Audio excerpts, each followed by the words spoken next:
Hello, guys, and welcome back to this new episode. So, in this episode, we are going to talk about heavens. In other words, the world of the afterlife. So, specifically, not just of one heaven, but of multiple heavens, and how they look like in different cultures. We are going to start with the Jews. So in the Bible, right, this territory is described as Samahin, or is defined as Samahin. The term is supposed to be plural because there are several layers where the souls are, and specifically, normally the souls would reside in this space that is called Sheol. Now, this conception is not very detailed. We only know that it is constituted in a way that at the center there is a large tree of life where soul walks. We also have to notice here that this conception is very similar to the one that is present in Christianity, where you have a garden where souls walk in the company of God. And we also have to stress out how much this conception has to remain vague, because basically the first person who attempted to describe it, named Girolamo Savonarola, also a great philosopher, ended up being hanged in the Campo dei Fiori for having described heaven. Now, very similar to the Jewish and Christian conception of heaven, we do encounter and we do have the Muslim conception of heaven.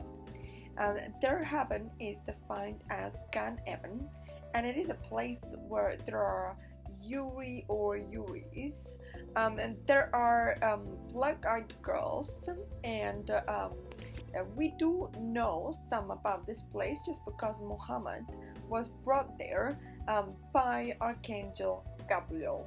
Let's then move on to a different type of conception, that of Buddhists. Now, we do know that in Buddhism, right, there is reincarnation, and reincarnation doesn't allow really for a proper heaven, right? But there are some followers, specifically followers of the so-called Buddha Avita, that do have a heaven and do believe in heaven, and they describe it as a place full of lakes and rivers inhabited by nymphs that will take the name of Apsaras. Another tradition that prescribes reincarnation is Hinduism, right? But in the Hindu tradition, there are several types of reincarnation, and there are also two heavens. Many others that are like kind of minor heavens, but two heavens that are very important, that of Vishnu and that of Shiva. In the first, we know that bodies remain kind of sparkling. They make love all day, every day, without getting tired ever. And there are rivers of wine and lakes of butter. So that is to testify abundance, I think. And this paradise can only be reached after liberation, meaning Moksha. Liberation, in turn, can only be obtained when one is able to go beyond the karmic state and free oneself from all earthly desires, right? And so this is a very important stage that is auspicable and that yogis, for instance, try to reach at all times. With that being said, though, let's go to a different type of heaven, that of Native Americans or Indians. They depict their heaven in this way, which is full of grasslands where they can hunt bisons and they can reunite with ancestors. We don't know much, unfortunately, about their heaven. This is all we know. Another fascinating image is that comes from Taoists, specifically from the book The I Ching. And here we find the 8 immortals.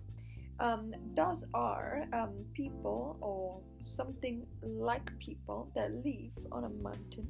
The word immortal is a combination of saint and mountain, and one of those mountains has been recognized as that of the Penglai. Now, there's a beautiful, beautiful image that is that immortals inspire wind and they drink dew, and they always stand on top of a mountain, and they can only move um, on clouds full of steam, made of steam, or on flying dragons. Totally different is the conception of heaven for the Vikings. The Vikings believed that there was a palace, specifically Odin's palace, Odin being the major god of their religion, where all souls resides. Now, the souls must have been incarnated. They needed the body because it was thought in this heaven that Vikings would fight every single day in the Ashagor, and basically they would spend the rest of their lives ad infinitum just by fighting constantly and being ready for battle. The woods, in fact, were repaired at nighttime, where they all reunited to celebrate and banqueting with the food, and basically that was their heaven.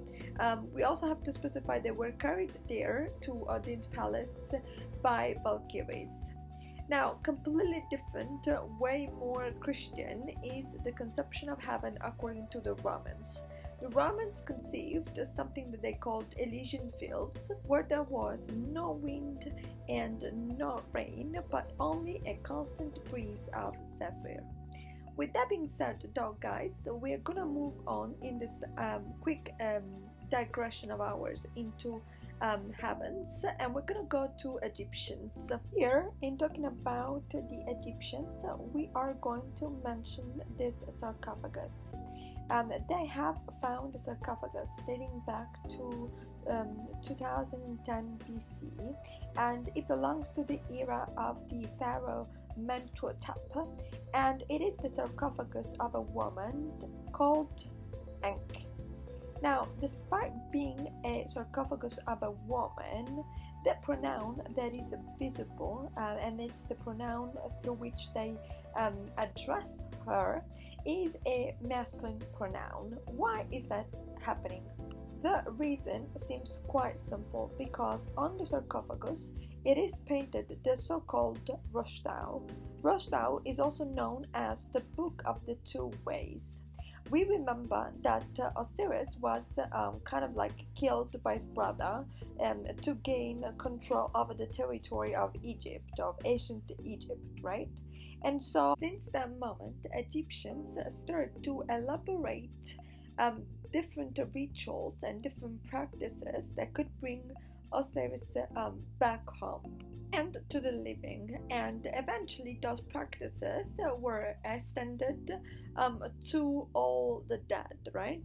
And this explains, or might explain, the pronoun.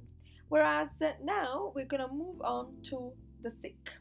Now, in this sort of religion, which is coming again from India, we have no heaven and no afterlife. The company of sacred spirits can only be obtained and enjoyed in this land, right? And therefore that counts out to all the remaining afterlife, afterworld, and so on and so forth, right? Now, let's move on to Jainism. Jainism can easily be defined as an ascetic current that derives from the Hindu tradition, and it's based indeed on ascetic practices, right? Just to give you an example, they wear face masks so as not to kill animals. They meditate basically almost every hour of the day. But they also have practices that prescribe mutilation of the flesh, right?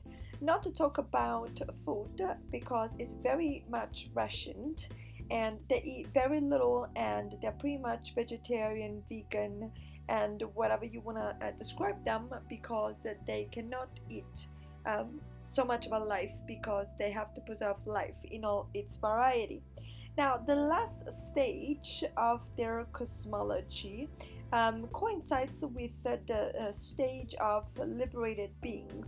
They are called and known as Siddha Siva, and this stage is located, which is particularly interesting as a fact. This stage is located to the south, right, instead of the north, because the Purusa, this sort of cosmology that they have, is completely turned upside down.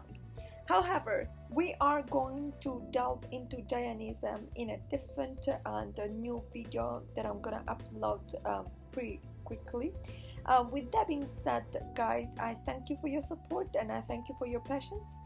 Please let me know all your thoughts. Please let me know what you think of these paradises, these conceptions, these different conceptions of heavens. And we'll talk some more next time. In the meanwhile, don't forget to subscribe to the channel, like the video, hit the notification bell, leave me a comment and leave me a thumbs up if you liked the video. Bye guys, bye bye.